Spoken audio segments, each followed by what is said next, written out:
Salam dəyərli müəllimlər. Müəllimlərin işə qəbulu müsahibə mərhələsi eyni zamanda sertifikasiya müsahibə mərhələsində verilən suallardan biridir və əsasən də fiziki tərbiyə, əsasən deyəndə elə fiziki tərbiyə müəllimlərinə veriləcək bu sual. Sertifikasiya müsahibə mərhələsinə hazırlaşan müəllimlər daha çox bu tipli suallara hazırlaşsınlar. Eyni zamanda avqustun 1-dən də bizim sertifikasiya müsahibə hazırlığı dərslərimiz başlayır. Fiziki tərbiyə müəllimləri eyni zamanda bütün fənn müəllimləri dərslərimizə qoşula bilər. Demək müəllimlər, belə bir sual verilə bilər ki sizə və veriləcək də.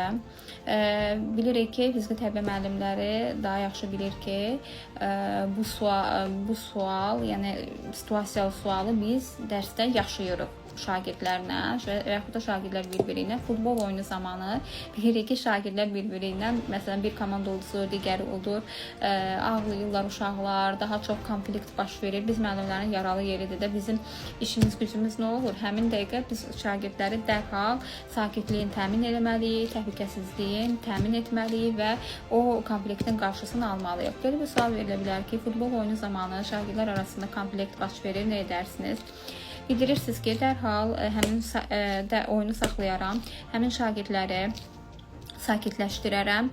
Eyni zamanda qaydaları onlara bir daha xatırladaram və qarşılıqlı hörmətin vacibliyini onlara bildirərəm və oyuna yenidən davam etmələri üçün şərait yaradaram. Yəni bu kimi suallarda istər futbol oyunu, istər voleybol oyunu, istənilən bu cür suallar verilə bilər. Fiziki tərbiyə dərsində oyunlar zamanı konflikt baş verəndə nə edərsiniz? Yəni ən belə deyim də zaten nə edirik? Yəni eyni şey edirik də. Yəni müsahibədə məsələn elə suallar olur ki, müəllim onu etməsə belə müsahibədə məcbur qalır, o cür deyir. Amma ki elə biz fiziki tərbiyə müəllimlərinin elə etdiyi budur. Konflikt baş verirsə dərhal oyunu saxlayırıq, həmin şagirdləri yanımıza çağırırıq. Yəni həmin dəqiqə yanlarındayıq zaten. Yenə də yaxınlaşırıq və o sakitləşdiririk. Qarşılıqlı hörmətin, bir-birinə hörmət verməyin, dəyər verməyin və eyni zamanda yəni vacibliyini vurğulayırıq və eyni zamanda qaydaları onlara yenidən xatırladırıq və oyunun yenidən davam etməsini təmin edirik. Və yaxud da müəllimlər bu suallara hazırlıqlı olun. Avadanlıqlarla bağlı, fiziki tərbiyə müəllimləri xüsusilə avadanlıqlarla bağlı, burundan qanaxma zamanı, yəni necə yardım edərsiniz qanaxma olsa, uşağın ayağı, qolu çıxarsa, sınıqlar, çıxıqlar, siyrilmələr, əzələrin dartılması, yəni sınıq, burxulma, yəni bu kimi hallarda ilk yardım necə olacaq, necə verməlisiniz, ilk yardımı necə göstərməlisiniz, bu kimi suallar. Məktəbdə avadanlıq yoxdursa nə edərsiniz, məktəbdə idman zalı yoxdursa nə edirsiniz daha doğrusu. Bu həm MİQ müsahibəsində, həm sertifikasiya müsahibə mərhələsində verilən suallardır.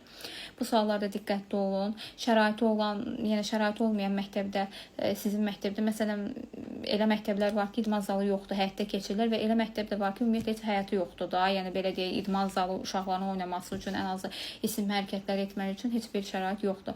Bu kimi suallar müəllimlər, bu kimi suallara cavab, ən doğru cavab bizim avqustun 1-dən dərslərimiz başlayır və bu və digər suallara, situasiyalı suallar, psixoloji suallar, eyni zamanda pedaqoji prosesi təşkil etmə, qiymətləndirmə bacarığı, özünü təqdim etmə, bu kimi suallara cavab tapmaq istəyirsinizsə, cavab düzdür, bəli, çoxdur cavablar, variantlar, hər kəs, yəni internetdə də, sosial şəbəkələrdə də görə bilərsiniz, paylaşırlar, amma ki, ən doğru cavab, komissiya üzvlərinin qane edəcək cavab vermək istəyirsinizsə, bizim dərslərimizə, avqustun 1-dən dərslərimizə qoşula bilərsiniz. Eyni zamanda vaxt etdikcə digər videolar hazırlayacağım, paylaşacağım sizlər üçün. Hər birinizə uğurlar arzu edirəm.